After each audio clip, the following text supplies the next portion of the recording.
এই welcome back to my daily mini blog. সকালবেলা মেয়ের দুধের বোতলগুলো ফুটতে দিয়ে দিয়েছি। আজকে একটু তাড়াহুড়ো আছে, জানোই আগের দিন তোমাদেরকে বলেছিলাম যে আমাদের বাড়ির পুজোয় যাব, শাড়ি বার করছি।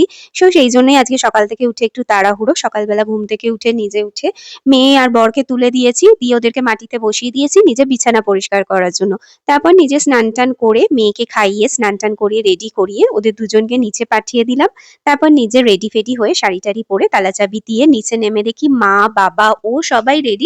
শুধু আমার আসতে একটু লেট হয়ে গেছে, আসলে শাড়ি পরতে একটু লেট হয়েছে তো তাই জন্য।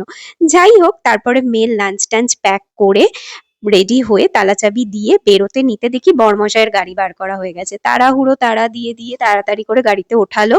তো উঠে এখন আমরা যাচ্ছি, আর এদিকে আমার বাবা তো সমানে ফোন করেই যাচ্ছে, কখন আসবি কখন আসবি করে। বাবাকে কি করে বলি যে বেরোতে লেট হয়েছে। তো যাই হোক, সবেমাত্র বালি ব্রিজ ক্রস করেছি, এখনো যেতে অনেকটা সময় লাগবে। তাই বাবাকে বললাম আসতে একটু টাইম লাগবে, তুমি চিন্তা করো না। তো শেষমেশ ও তাড়াতাড়ি করে গাড়ি চালিয়ে পৌঁছেই দিল আমাদের বাড়িতে। তো এর পরের পার্টে তোমরা নেক্সট পুজোর ভিডিওগুলো তোমরা পাবে। তো চলো, আজকের মতন ততক্ষণের জন্য টাটা।